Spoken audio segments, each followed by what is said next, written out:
Hello there. I thought I'd try a little experiment, a bit of a live stream analysis of a batshit crazy article that I've come across. Let's see if I can do these more regularly. Yvonne Ridley. Oh yes. Well, she has a long history.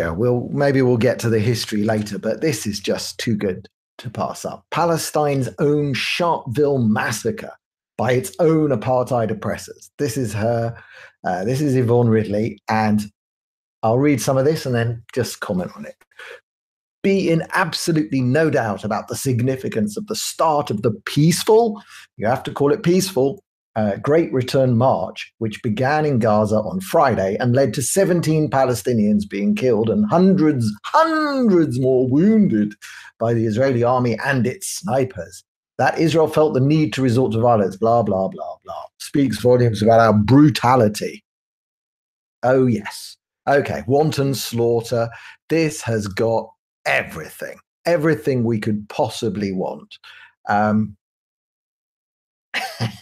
Because obviously we're talking about this event that happened last Friday and has continued, where Palestinians gathered in vast numbers. Some have said up to 30,000 protesters, and some wound up dead. Now, Hamas has certainly claimed at least 5 of them to be terrorists, and they've put out their pictures with holding guns and all of that stuff and buried them with full military honors.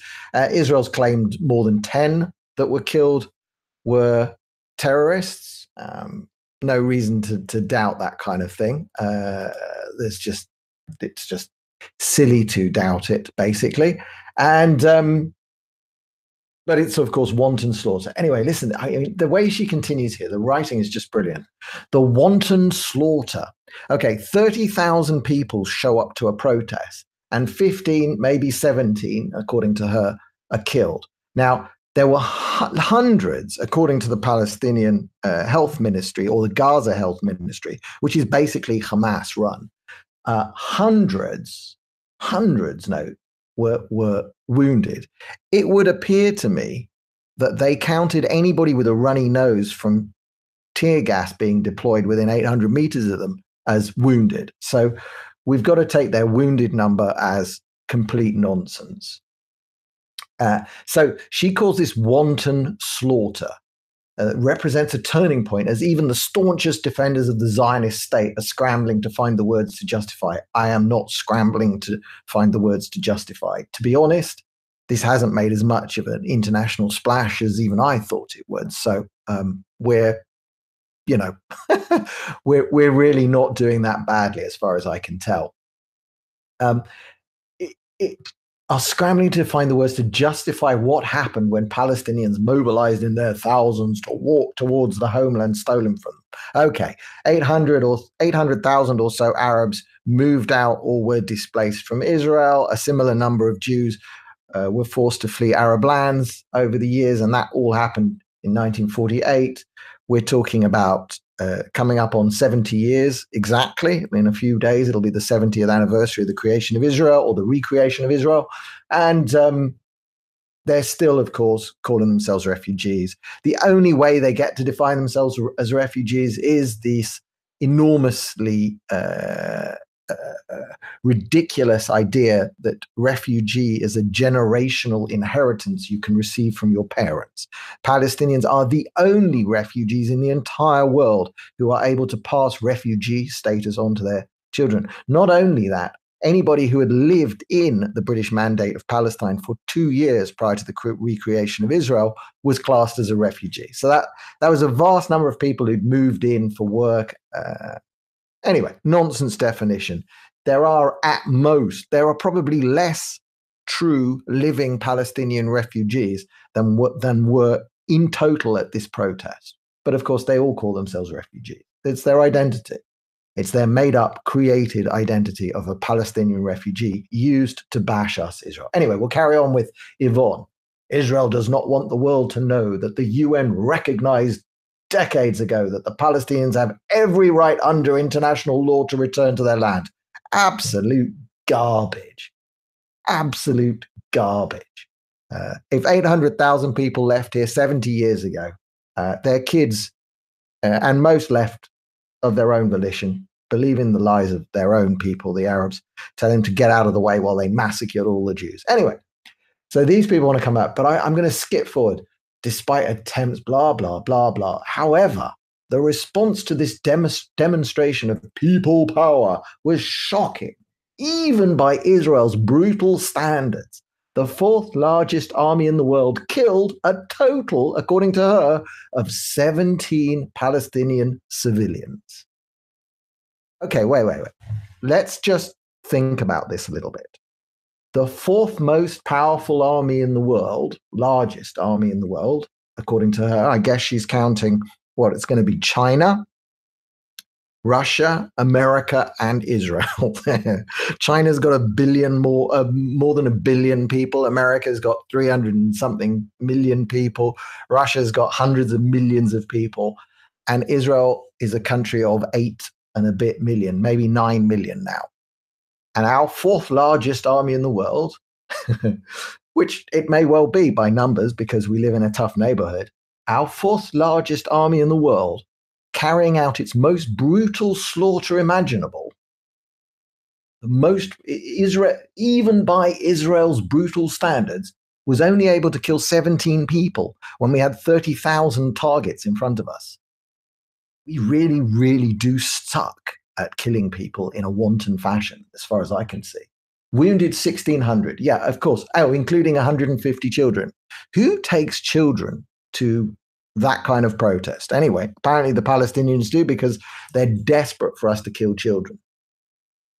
In every way that you look at this, and she goes on, this is a PR disaster for Israel. The world media gathered in Gaza to witness the stuff. They didn't, actually. Gaza is such a damned unpleasant place that most of the world's media can't be asked to go there. They sit in the cafes of Tel Aviv and Jerusalem and phone it in. Some of them might go to the Israeli border. Getting into Gaza is relatively dangerous. Ever since they kidnapped and held a BBC journalist for some time,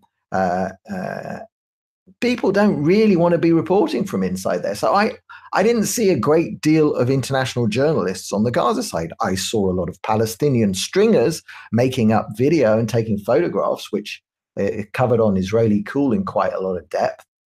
Anyway, we'll carry on a little bit more here. Any violence on Friday came from the Israeli side of the border, what the Palestinians call 1948 occupied Palestine. Of course, because there is no acknowledgement of the existence of a Jewish state on the indigenous land of the Jews. And a deadly mix of IDF snipers, soldiers, and yes, armored vehicles lay in wait to let rip with their weapons on defenseless, unarmed men, women, and children. Well, you haven't shown us a single woman who was hit. You haven't shown us a single child who was hit. You've only shown us men of fighting age who were hit. That's it. So our vast armies, again, I make the same point, our vast armies, when faced with these hordes of defenseless people, were only able to kill, you say 17, some say 15. It beggars belief. But anyway, this is Yvonne Ridley. There's not much point in going on with this la. Then she makes the comparison to Sharpeville, which was a massacre in South Africa of unarmed black people. That was a proper massacre. It was police shooting on unarmed people. What we had on Friday here was Hamas terrorists using a massive protest as cover to get as close to the fence or right up to the fence as possible in order to plant explosives and set traps that would be deployed later. That was what we had. And a few that did that were picked off by snipers in an unbelievably delicate and precise way. That's what happens if you try and oppose us. You try and bash down our front door, Israel's going to shoot you. That's exactly what happened. If they stayed 200, 300 meters away from that fence, nobody got hurt. Anyway, she carries on. Just to give you some background on Yvonne Ridley, a British journalist.